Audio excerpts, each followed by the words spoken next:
नमस्कार, आप देख रहे हैं दिल्ली ग्लो न्यूज और मैं हूं आपके साथ सपना मद्देशिया। शुरुआत करते हैं आज की कुछ खास खबरों से।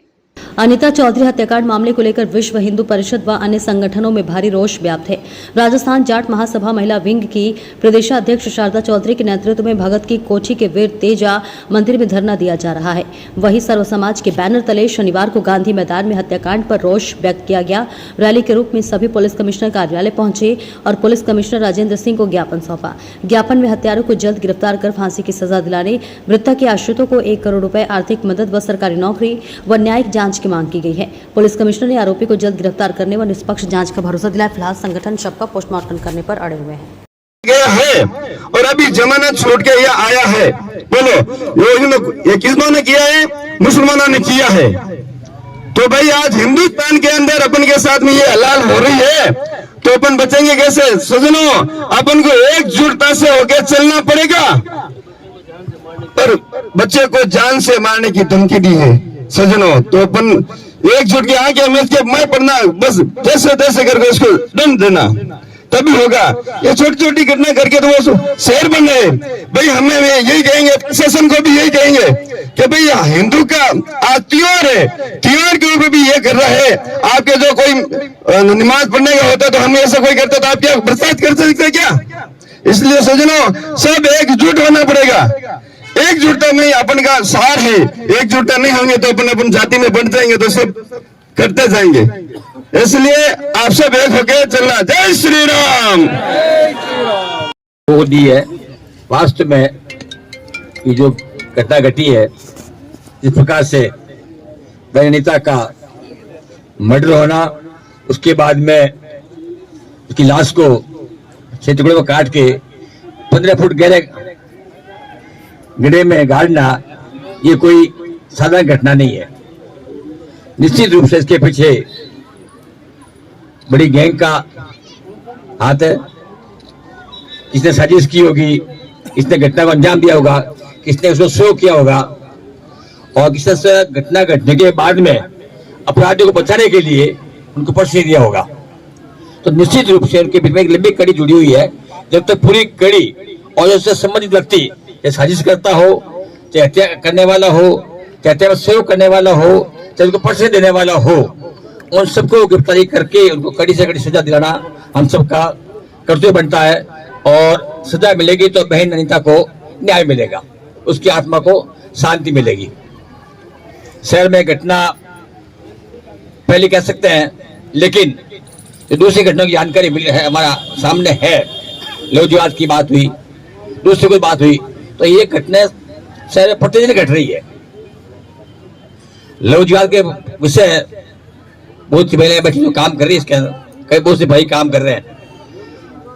हर महीने 5, 7, 10 तक इस प्रकार की घटना घटित होती है, लेकिन 4-5 लोग निकलते हैं, कोशिश करते हैं और कुछ में सक्सेस मिलती है, कुछ में सक्सेस नहीं मिलती, हार मान के बैठ जाते हैं। हमें कोई फर्क नहीं पड़ता। जब बड़ी घटना घटती है, हम लोग इकट्ठे होते हैं, बात करते हैं, कुछ लोग बोलते हैं, कुछ लोग सुनते हैं, लेकिन 2 दिन बाद भूल जाते हैं। ये कहने को होता है मसाने है बैराक, माफ करना। अभी बात की टैक्सी वालों की, बात की ब्यूटी पार्लर वालों की, बात की धर्म भाई की, बात की आर्थिक शो की बात की, लेकिन हम लोग अगर अपनी सीने पर हाथ रखकर देखेंगे तो हम कितना इस बात सोचते हैं। हम लोग तो अगर सामने 100 मांग रहा है, दूसरा 80 मांगेगा तो 100 वाले छोड़ के 80 का हाथ लगाएंगे।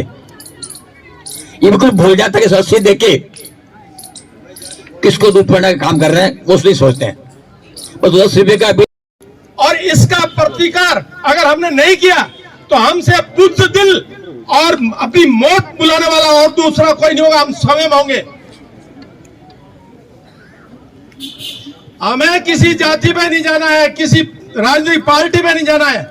हमें सिर्फ ये देखना है कि हमारे सनातन धर्म के विरुद्ध ये विधर्मी दिनों दिन जो उग्रता प्रदर्शित कर रहे हैं और हमें डराने का जो उपक्रम कर रहे हैं, ये हमारे को आंखें खोलने की जरूरत है। जैसा कि मैंने सुना है, ये कोई इनका देन लेन नहीं था या कोई आपसी मनमुटाव नहीं था, ये बहुत बड़ी साजिश थी। और ये बहन लव जिहाद के विरुद्ध थी और उसको किसी लव जिहाद के विरुद्ध समझा रही थी। लोग कह रहे हैं उसको भाई बना रखा था, जो भी बना रखा था, जो भी कर रही थी, लेकिन वो उसको लव जिहाद के विरुद्ध जो है उसको समझा रही थी। उसी का परिणाम है। और वो अकेला नहीं, उसके पीछे षड्यंत्र बहुत एक ग्रुप का है पूरा। वो ये संदेश देना चाहते हैं कि हम किसी से डरते नहीं। हमारी बुज़दिली है कि हम जो है ऐसे मौके पे भी जो गिनती के इकट्ठे होते हैं, क्यों नहीं हम एक ही घर से जितने हैं वो सारे चलो भाई आज। और ये दिन दूर नहीं जब योगी जी ने कहा था कि बंटोगे तो कटोगे, और ये कटने के दिन शुरू हो गए। अभी भी टाइम है हमारे पास कि हम एक होके और इस जघन्य अपराध के विरुद्ध आंदोलनरत रहे। और जब तक इसका न्याय नहीं मिला उस पीड़ित परिवार को, तब तक हमको घर में बैठना नहीं है। मेरे कुछ बुजुर्गों ने अभी मांग की कि उनको सहायता दी जाए। वो बिल्कुल ठीक है, जब तुम एक एक्सीडेंट वाले को सहायता दे सकते हो तो जिसके विरुद्ध इस तरीके का षड्यंत्र हुआ है उन पे क्या बीत रही है, उनको सहायता देनी चाहिए। मगर मेरा ये कहना है कि सहायता देकर गवर्नमेंट ये सोच ले कि हमने बहुत बड़ी अतिश्री कर लिया है, बहुत बड़ा किला जीत लिया है या हिंदुओं को शांत कर दिया, ये उसकी गलतफहमी होगी और हमको उससे और डबल संघर्षरत होना होगा। वो उसका अधिकार है सहायता लेना, हमारा अधिकार है न्याय प्राप्त करना। और ये न्याय सिर्फ उस परिवार के लिए नहीं होगा, समस्त सनातनी धर्मावलंबियों के लिए होगा। हमें किसी समाज, किसी धर्म, किसी जाति, किसी राजनीतिक पार्टी से कोई लेना देना नहीं है। हम ये कहते हैं कि हमारा विरुद्ध जो भी धर्मी इस तरीके की हरकत करेगा वो एक मारेंगे, हम 10 मारेंगे। ये हमारा उद्देश्य होना चाहिए। ये मेरा चैलेंज है।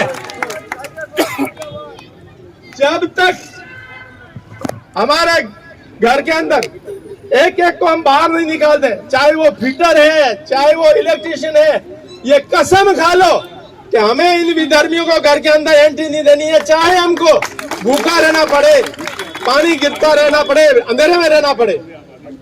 और यही हमारी दुर्दशा का कारण है कि हमने 10वीं पास कर ली तो अपने आप को बहुत बड़ा समझने लगे, गवर्नमेंट की सर्विस लगेगी तो ही काम करेंगे। और ये लोग पढ़ाई तो करते ही नहीं, क्यों करे किस। बहुत ही दुखद घटना घटी गई है और ये जोधपुर के अंदर ऐसी पहली घिनौनी हरकत हुई है। इसको लेकर सर्व समाज छत्तीस कौम के अंदर भारी आक्रोश है और इस आक्रोश को जताने के लिए कमिश्नर साहब को अभी हमने यही निवेदन किया कि जो भी दोषी है उसको तुरंत प्रभाव से गिरफ्तार किया जाए और कठोर से कठोर सजा दी जाए और इसके साथ में जो भी षड्यंत्रकारी है उन सबको गिरफ्तार किया जाए और तुरंत प्रभाव से गिरफ्तार किया जाए। और यदि समय रहते पुलिस प्रशासन इस कार्रवाई में यदि कोई कोताही बरतेंगे, ढिलाई बरतेंगे तो आगे और आंदोलन होगा, जिसकी सारी जवाबदारी पुलिस प्रशासन की होगी। सर, मर्डर हुआ है।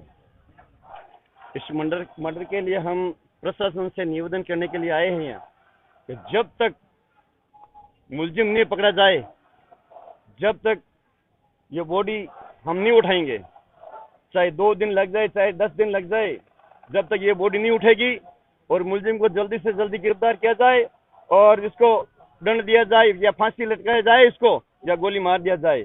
ऐसे कोई विधर्मियों को यहाँ हिंदुस्तान में रहने का कोई हक नहीं है।